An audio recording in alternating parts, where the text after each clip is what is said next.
আমিন মন্ডল এই জমির মালিক। গ্রাম চাদর। বাবার নাম আশরাফ মন্ডল।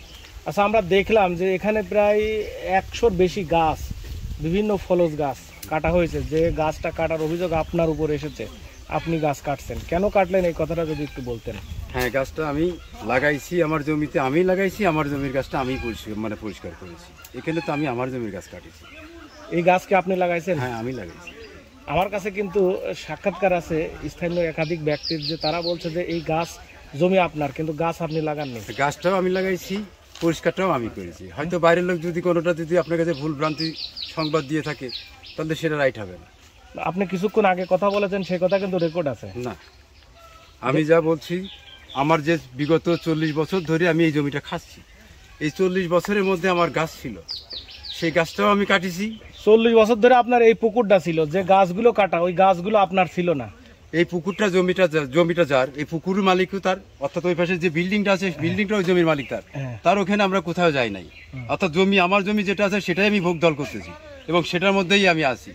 এখানে তো তার কোনো ইখতিয়ার নাই। অর্থাৎ জমিটা আমার, গাছটা অন্য কোনো লোক লাগাইতে পারে। আচ্ছা, গাছ আপনি লাগাইছেন? হ্যাঁ।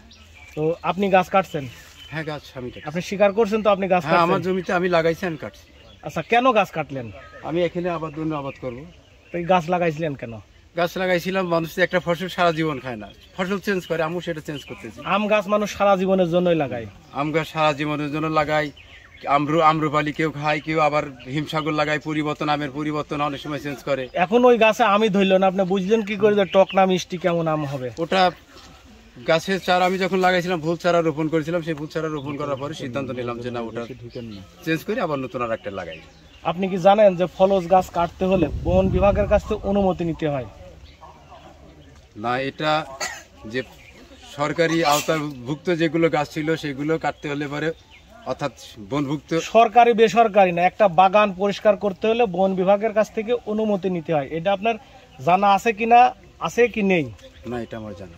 তাহলে আপনি যে গাছগুলো কাটলেন, ফলজ গাছ, এই কাটা অন্যায় হয়েছে কি ঠিক হয়েছে? এটা আমার জমিতে আমি এখন অন্য ফসল করবো, সেক্ষেত্রে কাটার আমার মনে হয় সঠিক হয়েছে। তাহলে আপনি স্বীকার করছেন যে আপনি গাছ আপনি কাটছেন? হ্যাঁ।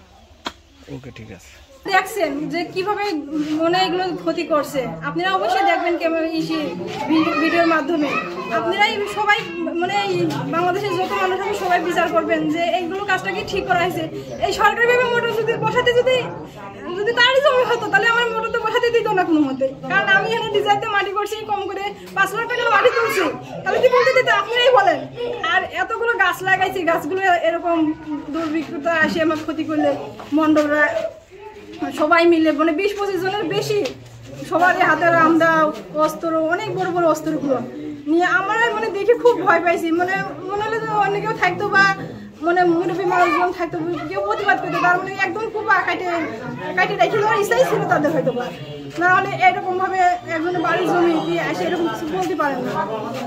যদি তাদের জমি হইতো, সে অবশ্যই আমাদের জানাইতো, বলতো যে এরকম এরকম জমি আমরা পাবো, আমাদের ছেড়ে দেন, আমরা ছেড়ে দিতাম নির্দিষ্ট গাছ লাগাইছে, তাই তারা ফল খেত। কিন্তু এইভাবে গাছগুলো ক্ষতি করাতে আমাদের বা সবাই কষ্ট লাগছে, যে অনেক কষ্ট করে গাছগুলো লাগানো। এইগুলো দৃষ্টিমূলক বিচার চাই, এবং আপনাদের দর্শক করে সব, মানে যারাই দেখবেন না, তারা আমাদের এগুলো বিচার করবেন। আচ্ছা, গাছ যে কাটছে আসলে তাদের দাবিটা কি? দাবিটা তারা বলতেছে আমাদের জমি, মানে আমাদের কাছে এখনো বলিনি সরাসরি যে এই জমিটা আমরা কি বা মানে গ্রাম তো মতে থাকে, চেয়ারম্যান থাকে, মানে বলতে পারে, বলে না। তারাই মাইপে আমাদের বুঝ করে দিয়েছে যে না, এই জায়গা থেকে এই জায়গা জমি তোমাদের ফুটো গাড়ি দিয়েছে। আমরা এই জমি কিনছি 4 বছর হচ্ছে, জমিটা কিনছি, মানে মাটি তুলছে 3 বছর, কোনো সময় কোনো কথা বলে নাই। আজ থেকে 6 মাস আগে তারা ঘিরে রেখে গেছে। ঘিরে রেখে যাওয়ার পরে আমরা ঘিরা তুলে ফেলছি, তারপরে তারা কিছু বলে না। হঠাৎ করে সকালবেলা এসে এভাবে মানে 20-25 জন এসে আমার ভাঙচুর, কাটাকাটি, আমার দেওয়ার ঘাস কাটতে আসছিল এই জায়গাটা, তারও মানে তাড়িয়ে দিয়েছে, হুমকি দিয়ে, তারও মারার ভয় দেখাইছে। সে ছোটো মানুষ, সে ভয় পেয়ে সে চলে গেছে বাড়িতে খুব হামা করে কাঁদে পড়ছে, এরকম করছে। সেই সময় টাকা বাড়ি নিয়ে গেছে যে না, মারামারি করার দরকার নাই, মারামারি করলে তো একদম মালি তো উঠে চলে আসবে না, একদম তারা তো খারাপ কিছু না হলে এগুলো তো কাজ তো করে না, তারা খারাপ বিলেই করছে, এই জন্য আমরা তার ঠেকায় আমরা বাড়ি নিয়েছি না করছে, কিন্তু বিচারগুলো আপনারা বিচার করে। আচ্ছা, আপনারা এই বিষয়ে থানায় কোনো অভিযোগ করছেন? হ্যাঁ, থানায় জানাইতে গিয়েছে। আমার জমির গাছও কাটাছে, বুঝছেন? আপনার প্রথমে আপনার নাম পুরো ঠিকানা বলেন।